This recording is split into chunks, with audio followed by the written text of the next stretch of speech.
And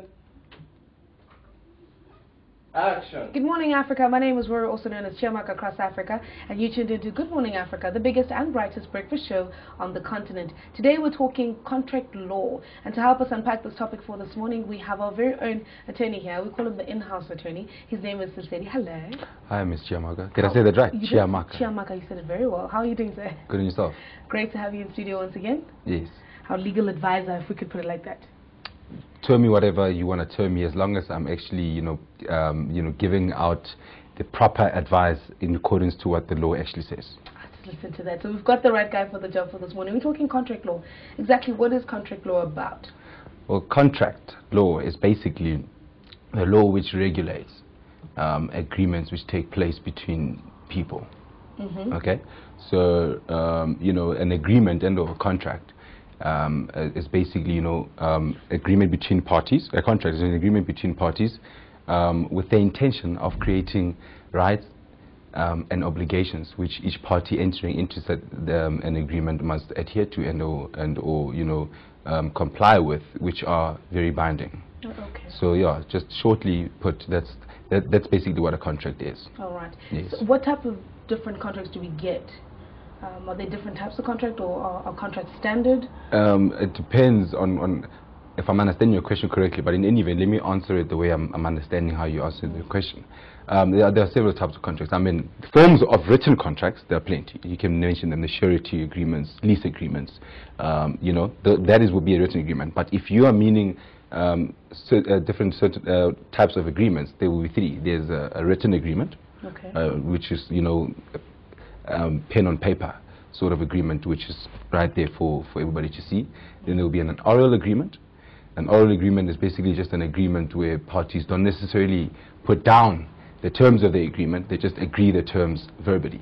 Yeah. And then there will be a tacit agreement. I always like to include it because mainly there's only two sets of agreements, but I always mention the tacit agreement because that I find it very important to always mention it. A tacit agreement is basically an agreement by implication. Okay. Silently, you can, by not doing anything or not saying anything, actually being agreeing to something. How so? Scenario. I think you need to break that down for us. Yes. Basically, let me give you an example. Yeah. If you sell me your Porsche that's parked outside there for 500,000, second hand, we all know that it's fine. Actually, sell me the car, and we make the transactions. I pay the funds, and then you then say, okay, fine. Well, the sale has taken place. Yeah. Silently, we have agreed that you're obviously going to give me the keys so that I can start the bloody car, because I mean, how am I going to use it if you don't give it? We've silently agreed that you're going to give me the papers, the registration papers of the car.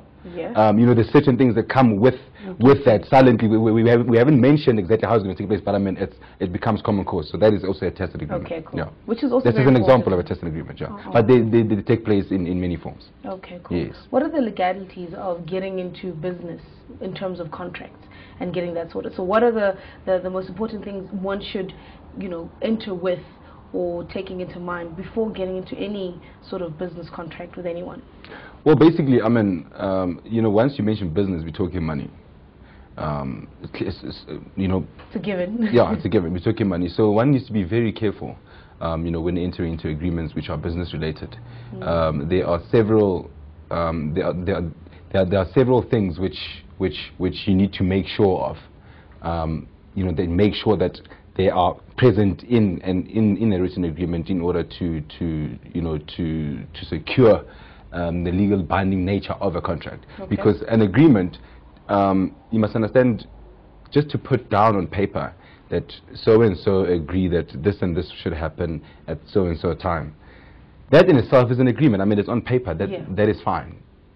However, there are several things which, people who within my profession will obviously be more knowledgeable in terms of what those terms should, what terms are. Yeah. But that should be present in an agreement in order to make it a legally, properly binding, fully blown contract. Okay. And those are just, usual terms.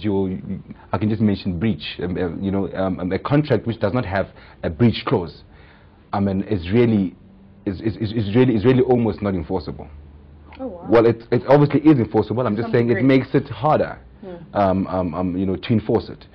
So yeah, there are several clauses within a contract which actually need to be present for it to be a proper legally binding agreement. The other day, I was consulting with a client. I won't mention names for obvious reasons, attorney and client confidentiality. But and I was handed over. This client handed over a 2-page agreement, and according to him, he was legally bound to be doing work with whoever he had agreed with, the company, for a period of 3 years.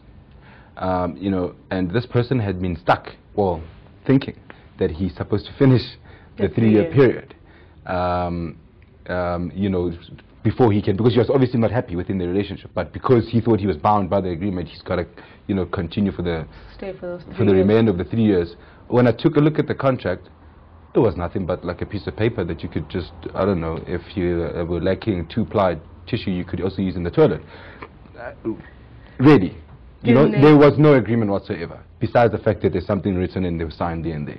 So yeah, it is very important to when entering into business agreements, to have it checked out and make sure that a proper qualified attorney and or legal person, has either drafted the agreement himself, and or if you are the recipient of just receiving the agreement, that you go through same agreement, with your legal advisor who is more knowledgeable, who can then explain to you what the contract and the agreement actually entails. Yeah, awesome stuff. I want to find out from you, what's the difference between a working contract and an employer contract? Is there a contract of work? Basically, I mean, an employment. The terms there.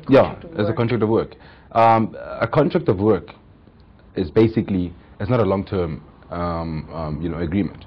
You could be employing somebody or using somebody else's services for a certain period. Okay. Okay. It is not to say we're taking you and you're now employed. I mean, you'll only leave when you resign. Yeah. Or whatever. So there's no fixed. With a contract of work, there's a fixed, period to say for this period of time, 3 months or 6 months, however long the time may be, you will be employed and or we will be using your services for whatever reason. And the contract of employment per se is a more permanent and a more long-term employment agreement, which now the difference there, labor law deals with both, with the two differently. A contract of work, a person signed to a contract of work is not afforded the same rights that a person who's entered into a contract of employment, is entitled to in terms of our labor laws. Okay. Because with employment you can, if a person has entered into a contract of employment, your rights of being able to go to the CCMA, to obtain those small little benefits that come with a proper permanent staying employment or job, are not afforded to parties who have entered into a contract of work. Yeah. So the contract of employment is more long term. It's a more permanent arrangement, and a contract of work is really periodical. All right, awesome stuff. Before we let you go, any advice you could give to anyone who is looking to enter into a contract? I know earlier on you spoke about, it's very wise for you to seek legal advice, or even get somebody who's in, the legal framework to draw up the contract for you. Anything else that you could advise one who's about to, take a step into a contract of some sort? I always say you should never ever enter into agreement unless it is put down on paper. So the first advice would be just go see your local attorney. Make sure, especially when business is concerned, go see a person who's more knowledgeable, that will explain to you, that will really draft something which will secure your business. You would rather spend $5,000 or $10,000 instructing an attorney to draft your contract or to look through a contract with you now and save R1 million later, because everything of yours is properly stable with the proper foundation. So yeah, just go. I would just advise everybody to always seek advice of a more knowledgeable person in the field. Awesome stuff. Thank you once again for joining us. If anybody wants to contact you and where you are and how you work and want to find out a little bit more about contract law, how do we get a hold of you? You can email my office on info@mphattorneys.com, and those who are a bit more feel that that's a bit too formal, and because people are afraid of attorneys. Apparently we're scary. Am I scary? Slightly. Really? Intimidating. Wow.